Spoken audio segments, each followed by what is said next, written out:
तो कैसे हैं आप लोग। स्वागत है आपका हमारी इस नई वीडियो में। तो पिछले ही पार्ट्स को मैं आगे कंटिन्यू कर रहा हूं। अगर आपने नहीं देखा तो पिछली वीडियो जाके ज़रूर देखिएगा।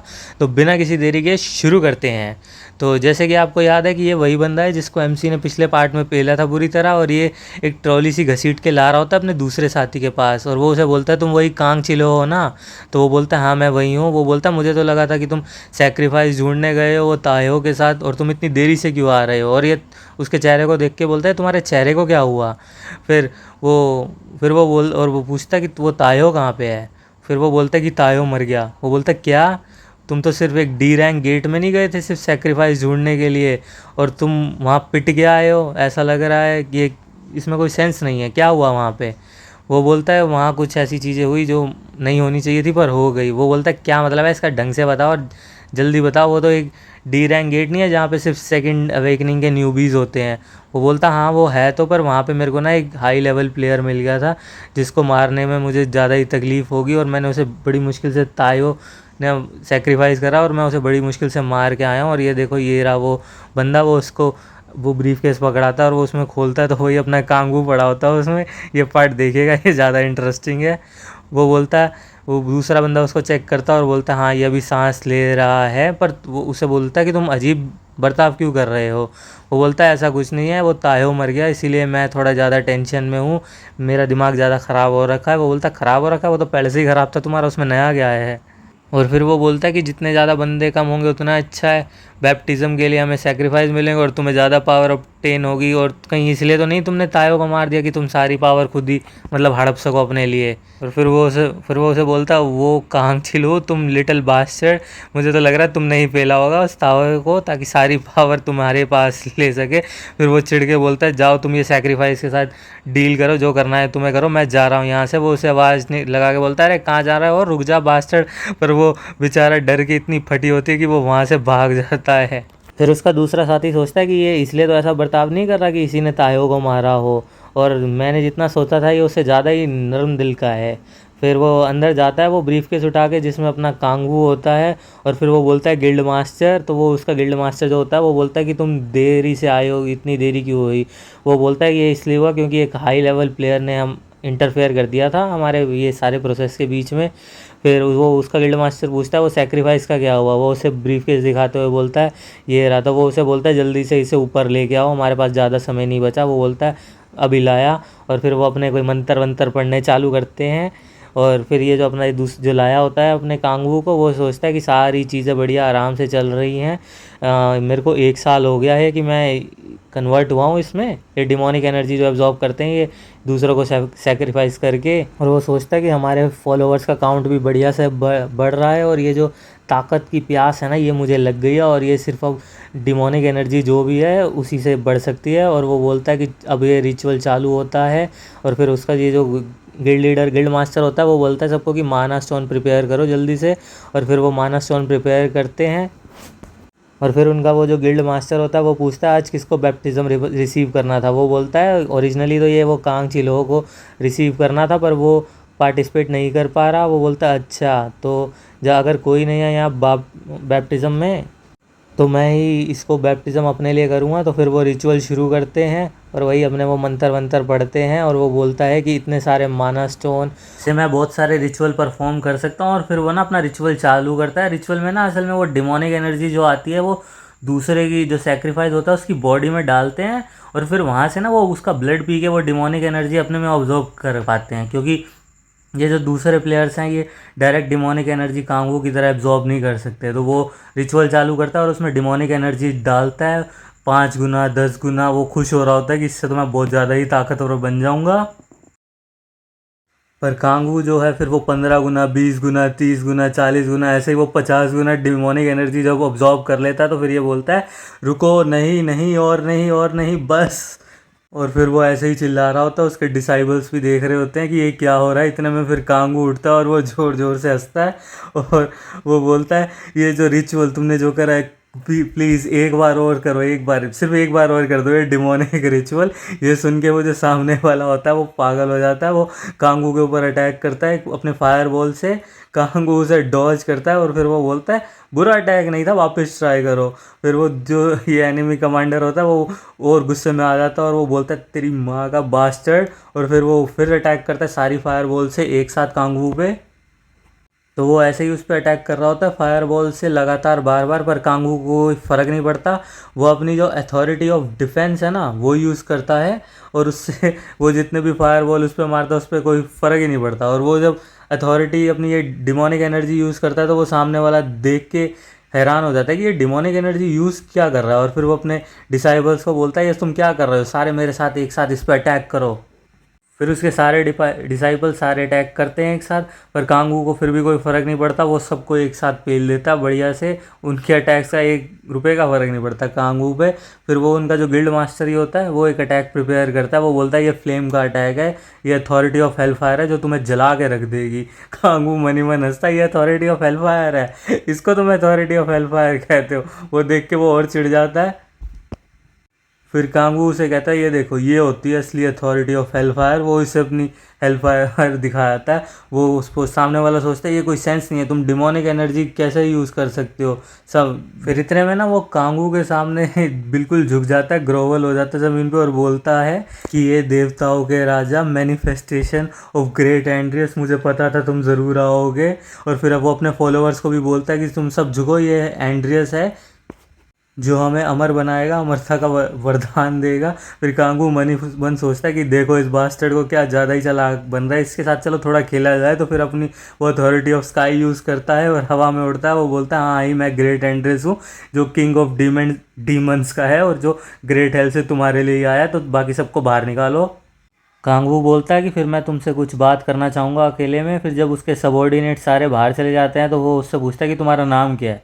तो वो कांगू को बताता है उसका नाम चो दैक्यून करके कुछ है। तो फिर वो बोलता है अच्छा चल जो भी है तुम्हारा नाम, मैं तुमसे कुछ पूछूंगा और तुम्हें मेरे सारे सवालों के जवाब देने हैं। वो बोलता है ओ ग्रेट एंड्रियस ठीक है। कांगू बोलता है वो चूती है, ये बकवास बंद कर, तू भी जानता है कि मैं कोई एंड्रेस वैंड्रेस नहीं हूँ। तो फिर वो पूछता है तुम कौन हो। वो बोलता है तू मेरे से सवाल नहीं पूछेगा, मैं तेरे से सवाल पूछूंगा और जो जो पूछूं सही सही उसका जवाब दे। वो डर के मारे बोलता है हाँ हाँ। तो फिर कांगू उससे पूछता है ये सेरेमनी क्या है ये, और ये बता तेरे को कैसे पता कि मैजिक स्टोन से क्रैक कैसे फॉर्म करते हैं। तो वो डरते डरते बताता है कि ये मेरे को किसी ने सिखाया था। वो बोलता है सिखाया था, किसने सिखाया था। वो बोलता है एक दिन एक आदमी आया था जिसने मास्क डाल रखा था डीमन का, उसने मेरे को बोला था कि अगर मैं ये काम करूँगा तो मैं अमर हो जाऊँगा।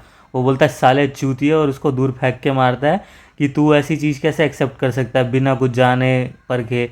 वो बोलता है क्योंकि वो बहुत ज़्यादा ताकतवर था, उसने मेरी गिल्ड को मतलब सारे गिल्ड मेंबर्स को हरा दिया था, ओवर पावर कर दिया था उन्हें। तो उसने मेरे को बोला था कि तुम्हें मेरे सारे ऑर्डर्स फॉलो करने थे, मेरे पास कोई और चारा नहीं था उसके ऑर्डर्स फॉलो करने के अलावा। तो कांगू पूछता है वो मार्क्स बास्टर्ड कौन था। वो बोलता है मैं तो नहीं जानता वो कौन था, क्योंकि मैंने उसे उस दिन के अलावा कभी देखा नहीं है, मेरे को सिर्फ उसके ऑर्डर्स मिलते हैं मेल से। और कांगू बोलता है फिर भी तू उसके सारे ऑर्डर इतने अच्छी तरह से फॉलो करता है। वो बोलता है क्योंकि क्योंकि वो बोलना चाह रहा होता है, पर कांगू पहले समझ जाता है। वो बोलता है ये शुरू में ज़रूर फोर्स करा होगा इसने, पर जैसे ही इनको इस डीमन एनर्जी की टेम्पटेशन वगैरह मतलब लालच वगैरह आ गया कि अपनी ताकत बढ़ा सकते हैं, तो ये खुद से ही सारी सेरेमनी करना होगा। कांगू ये सोचता है। फिर कांगू सोचता है पता नहीं कौन होगा वो चूतिया जो ये सब उनको ये समझा रहा है, मेरे को उसे ढूंढना पड़ेगा। कांगू उसे फिर कहता है कि वो जो तुम्हें लेटर मिला था ना वो जल्दी से मेरे को दो। फिर वो उसे लेटर पकड़ा देता है और फिर कांगू उस लेटर को पढ़ता है और उसमें लिखा होता है कि तुम्हें डिमोनिक एनर्जी एक्सेप्ट करनी है और एक डीमन बनना है। और वो उसमें सारे तरीके लिखे होते हैं ये कैसे लिखा हुआ है। और फिर वो इससे पूछता है ये तू अकेला ही है जिसको ये मिला या और कोई भी है। वो बोलता है मेरे को नहीं पता इस बारे में। तो कांगू अपने मन ही मन सोचता है ये अकेला तो वो हो नहीं सकता, क्योंकि वो इतने गधे तो होंगे नहीं सिर्फ इसी को इतना बड़ा प्लान देंगे। और वो इस धरती पे वो हल लाना चाहते हैं जिससे मैं निकल के आया हूँ, मैं ऐसा कभी नहीं होने दूंगा। फिर कांगू अपनी पावर यूज़ करता है और उसे ऑर्डर देता है, 3 ऑर्डर देता है वो। पहला कि जाके जो भी वो डिमोनिक रिलीजन वाले हैं उनका पता करो वो कौन है। दूसरा कि ऐसे रिचुअल फिर से कभी नहीं करोगे। और तीसरा कि ये इस बातें सिर्फ हमारे बीच में ही रखोगे वरना तो तुम जानते हो। और फिर वो उसे बोलता है दफ़ा हो जाओ यहाँ से। फिर वो डर के भाग जाता है वहाँ से। फिर कांगू कांगू सोचता है ये पहली और दूसरी बार तो है नहीं कि इन्होंने प्लेयर को सेक्रीफाइस के तौर पे यूज़ कर रखा होगा और गवर्नमेंट भी इनके पीछे पड़ी है। तो मेरे को थोड़ा सा ध्यान रखना पड़ेगा कि मैं गवर्नमेंट के चंगुल में ना आ जाऊँ, उनसे बच के रहूँ। और मैं अपनी इन्वेस्टिगेशन तो चालू चालू रखूँगा, क्योंकि ये डिमोनिक एनर्जी तो यार मेरे बहुत काम किया, मेरे को चाहिए ये पावर। और फिर कांगू बोलता है यार आज का दिन काफ़ी ज़्यादा ही लंबा और थकाने वाला हो गया, तो चलो अब ये मेरा हीलिंग टाइम है, घर चलता है। और फिर वो घर आ जाता है। फिर वो घर पहुंच के बोलता है सिलोहा मैं वापस आ गया। तो सिलोहा उससे पूछती है कांगू तुम इतनी देर से कहाँ थे। वो कांगू बोलता है क्या हुआ। बोलती है मैं तुम्हें इतनी देर से कॉल वगैरह लगा रही हूँ, तुम अपना फ़ोन वगैरह पिक नहीं कर रहे। वो बोलता है सॉरी सॉरी यार मैं थोड़ा बिज़ी हो गया था। वो बोलती है ठीक है अच्छा है, पर मैं तुम्हारे लिए चिंता कर रही थी। कांगू बोलता है शुक्रिया, मैं तुम्हें अगली बार जल्दी कांटेक्ट करूँगा ताकि तुम मेरी चिंता ना कर सको, देरी से नहीं आऊँगा। वो बोलती है ठीक है मैं जल्दी आओ, मैं डिनर बना रही थी तुम्हारे लिए, तुम क्या खाना चाहोगे। वो बोलता है ऑब्वियसली मैं वही अपना किमची जिजिगी खाना चाहूँगा। सिल्वा बोलती है मुझे पता था तुम वही खाना चाहोगे, इसलिए मैं उसी की तैयारियों में थी और मैं इस बार बेटर क्वालिटी का किमची स्ट्यू बना रही हूँ। वो बोलता है बढ़िया, तुम हमेशा ही स्वादिष्ट खाना बनाती हो, बहुत बहुत शुक्रिया। वो बोलती है कोई बात नहीं। और फिर सिल्वा उसे बताती है कि उसकी सेकंड अवेकनिंग होगी आज की हंट के दौरान। और वो बोलती है अब मैं तुम्हारे साथ काम कर सकती हूँ। कांगू बोलता है क्या तुम्हारी सेकंड अवेकनिंग। वो बोलती है हाँ हाँ। वो बोलती है अब मेरे को एक बी रैंक की स्पेशल अवेकनिंग मिली है ब्लेसिंग ऑफ लाइट करके। वो कांगू बोलता है बहुत बढ़िया बात है। वो बोलती है मैं भी तुम्हारी तरह एक बढ़िया हंटर बन पाऊँगी। वो सिल्वा को पूछता है कि तुम्हें क्या कोई गिल्ड का ऑफर नहीं आया। वो बोलता है बहुत सारे आए हैं। तो वो पूछता है तुमने कौन सी गिल्ड ज्वाइन करने की सोची है। वो बोलती है कि मैं कोई गिल्ड ज्वाइन नहीं करना चाहती, बल्कि मैं तुम्हारी मदद करना चाहती हूँ। कांगू बोलता है यार क्या एंजल है ये। पर फिर कांगू उसे बोलता है कि अभी ये सही समय नहीं होगा कि तुम मुझे ज्वाइन करो, तुम पहले थोड़ी अपनी रैंक बढ़ा लो, फिर तुम मुझे मेरे मदद करना मेरे को, क्योंकि यार अभी थोड़ा रिस्की हो सकता है। और फिर वो उसे बताता है कि मैं ना अपने एक दोस्त टैंकर को जानता हूँ जिसकी स्पेशल एबिलिटी टैंक वगैरह करना है, तो तुम्हें उसके साथ अभी पार्टी फॉर्म करनी चाहिए और एक्सपीरियंस वगैरह गेन करना चाहिए बैटल का। और फिर तुम दोनों हाई रैंक करो तो जल्दी से लेवल अप हो जाओगे, फिर तुम मेरे साथ बढ़िया डंजन रेड वगैरह में जाना। सिलेवा बोलती है ठीक है मैं ऐसा ही करूँगी। कांगू बोलते तुम ज़्यादा चिंता मत करो, मैं तुम दोनों का स्पॉन्सर भी करूँगा जिससे तुम दोनों का लेवल जल्दी ही बढ़ जाएगा। तो सिल्वा बोलती है ठीक है, और फिर वो उसे डिनर देती है। कांगू डिनर देखता है तो वो किमची जिजिगी होता है उसका, और उसके मुंह में वो पानी आ जाता है देख के। फिर वो अपने मन ही मन सोचता है वो डिमोनिक रिलीजन बास्टर्ड तुम जो भी हो, मैं तुम्हें देख लूँगा, मैं तुम्हें अपने रामन की टॉपिंग के साथ कुछ भी नहीं करने दूंगा, जिसके लिए मैं 10,000 साल बाद इस धरती पे आया हूँ, समझ गए। फिर अगले दिन कांगू ये प्लेयर सपोर्ट सेंटर में पहुंचता है। वहाँ पे वो अपना सी रैंक का कार्ड बनवाने के लिए गया होता है। तो वहाँ जाके उसे पता चलता है कि वो उसे कल उसके एड्रेस पे डिलीवर हो जाएगा। तो वो वहाँ पूछता है कि आज नहीं मिल सकता, तो वो मना कर देते हैं कि आज नहीं मिल सकता। तो कांगू बिल्डिंग से बाहर निकलता है और वो फिर वो सोचता है कि आज मैं क्या करूँ। फिर उसके मन में आता है कि यार इतने दिन हो गए अर्थ पे आए, मैंने अभी तक एक भी दिन आराम नहीं करा, मज़े नहीं करे, तो चलो आज मज़े करते हैं। क्योंकि हेल में जाने से पहले वो सोचता है कि मेरे पास पैसे वैसे तो थे नहीं कि मैं इन्जॉयमेंट वगैरह कर सकता ढंग से, तो अब मेरे पास पैसे वैसे भी हैं, तो चलो अब मज़े करते हैं। तो फिर उसे वो पीसी रूम दिख जाता है, मतलब पीसी का जो स्टोर होता है वहाँ पे गेम वगैरह खेलने का, तो वो उसे दिख जाता है। फिर वो उसके अंदर जाता है, वहाँ पे वो रेंट पे लेता होगा पीसी वगैरह, वहाँ पे वो पीसी पे बैठता है। वहाँ जाके देखता है यार ये तो बढ़िया चीज़ है, यहाँ पे बैठे बैठे मैं खाना भी ऑर्डर कर सकता हूँ, और मैंने सुना है यहाँ कैफ़े में बैठ के खाने में और ज़्यादा मज़े आएंगे। और फिर वो गेम वगैरह देखता है कि कौन सी गेम खेलूँ, तो उसका एक जो पॉपुलर गेम चल रही होती है उस पर ध्यान जाता है। और वो बोलता है यार ये तो डेली लाइफ जैसे ही गेम है, यहाँ पे भी टैंक वगैरह है, सपोर्ट वगैरह है। वो गेम को खेल रहा होता है तो फिर उसे दिखता है यहाँ पे मॉन्स्टर को मारो तो गोल्ड मिलता है, तो वही वो न्यूबी की तरह गेम खेल रहा होता है मज़े से और खा पी रहा होता है। तभी इतने में ना उसे पीछे से किसी के चिल्लाने की आवाज़ आती है, तो और वो चिल्ला रही होती है यू न्यूबी फकिंग बास्टर्ड, क्योंकि एक कांगू ही है जिसकी वजह से वो जो गेम खेल रही है वो हार गई, वो लेवल अप होने वाला था उसका, तो वो गुस्से से चिल्ला रही होती है, उसे पता नहीं चलता वो कौन है। फिर वो जब कांगू को उसकी तरफ देखता तो वो उसे बोलती है क्या देख रहे हो मेरी तरफ। कांगू वो कुछ बोलता नहीं है, उसकी तरफ देख रहा होता है। फिर वो उसकी स्क्रीन की तरफ देख लेती है और देखती है अच्छा तो तू ही है वो बास्टर्ड जिसकी वजह से मेरा लेवल अप होना वाला होता है और मैं हार गई, तो बिना कुछ करे ना जल्दी से बाहर आ जा। वो कांगू को धमकी देते हुए बुलाती है। फिर कांगू उससे बोलता है कि तुम क्या कह रही हो, तुम कौन हो। वो बोलती है क्या यू फकिंग ट्रोल, बाहर आ जल्दी से। और फिर वो कांगू को पकड़ने की कोशिश करती है, कांगू उसे डॉज करता है, वो देख के हैरान हो जाती है। कांगू बोलता है क्या तुम मेरे को बुली करना चाह रही हो, मेरा तुमसे कोई लेना देना नहीं है, दफ़ा हो जाओ यहाँ से। पर वो फिर कांगू को पकड़ने की कोशिश कर रही होती है बार बार, पर अपना कांगू बार बार डॉज कर रहा होता है। ये देख के ना वो हैरान रहती है कि ये डॉज कैसे कर रहा है। फिर वो उससे पूछती है तुम हो कौन, क्या तुम्हें किसी मेरे गिल्ड ने तो नहीं भेजा मेरे लिए। कांगू बोलता है कि क्या कह रही हो तुम, मैं किसी भी गिल्ड में नहीं हूँ। तो फिर वो बोलती है तेरी हिम्मत कैसे हुई मेरे से झूठ बोलने की, तेरे जैसा बंदा किसी गिल्ड में नहीं है। तो कांगू बोलता है क्या मेरे को किसी गिल्ड में होना ज़रूरी है, तुम किस गिल्ड में हो। तो फिर वो बोलती है मैं जो कोरिया की टॉप 5 फेमस गिल्ड है ना, उनमें से जो इनफेमस रेड, वो बोलने ही वाली होती है और फिर वो चुप हो जाती है। फिर वो सोचती है इस बात को तो सीक्रेट रखना था, मेरे को शांत होना चाहिए, मेरे को ये नहीं बताना किसी को। इतने में कांगू डेस्क पे पहुंच जाता है और वो बिल मांगता है। और फिर वो पीछे से चिल्लाती है अरे तू कहाँ जा रहा है बास्टर्ड। कांगू बोलता है अरे यार तुमने देख लिया, अच्छा खासा मैं बाहर चला जाता। फिर वो कांगू को बोलती है बास्टर्ड कुछ भी अपनी ये बकचोदी बंद कर और सीधा सीधा मेरे को जवाब दे कि मैंने कभी नहीं सुना कि ए रैंक प्लेयर जो भी है वो किसी गिल्ड में नहीं है। कांगू फिर उसे अपनी आईडी दिखाता है जिस पे वो डी रैंक लिखा हुआ है, उसकी सी रैंक वाली अब आई नहीं है। आपको याद हो मैंने पिछली मतलब अभी थोड़ी देर पहले ही बताया था।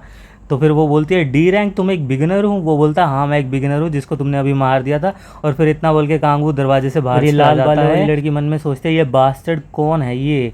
और फिर कांगू बाहर जब जा रहा होता है वो सोचता है कि यार मैं कितना कमज़ोर हो गया हूँ अपनी एबिलिटीज़ वगैरह के बिना, पर मेरे रिफ्लेक्स वगैरह वही जो फाइटिंग एक्सपीरियंस है ना इतने सालों का वही है मेरे पास। पर मेरे को नहीं लगा था मैं इतनी जल्दी इतने अच्छे खासे लेवल के किसी इंसान से मिलूँगा। और ख़ास करके उसका वो फाइनल मूव जो उसने मेरे पे इस्तेमाल करा था एक मूवमेंट के लिए, उसने मतलब वो जो उसका फील्ड ऑफ व्यू है ना उससे वो गायब हो गई थी और वो कांगू को पकड़ने वाली थी। कांगू सोचता है पता नहीं कौन है ये। फिर इतने में दूसरा सीन आता है जिसमें वो लाल बालों वाली लड़की ना खिड़की से कूद के नीचे आती है और वो इधर उधर देखती है। वो देखती है यहाँ कोई नहीं है, फिर वो किसी को फ़ोन मिलाती है और फिर दूसरी तरफ से आवाज़ आती है हाँ लीडर चा युनजू निम है इसका नाम, ये रेड रोज़ की ना लीडर होती है, गिल्ड मास्टर होती है। तो वो उसे कहती है कि उसको एचआर डिपार्टमेंट से कनेक्ट करो। तो वहाँ से उसे फ़ोन आता है या कि हाँ जी लीडर बोलिए क्या काम है। तो वो बोलती है कि मैं ना तुम्हें किसी का नाम दे रही हूँ, उसे इन्वेस्टिगेट करो और फटाफट पता करो कि ये कौन है।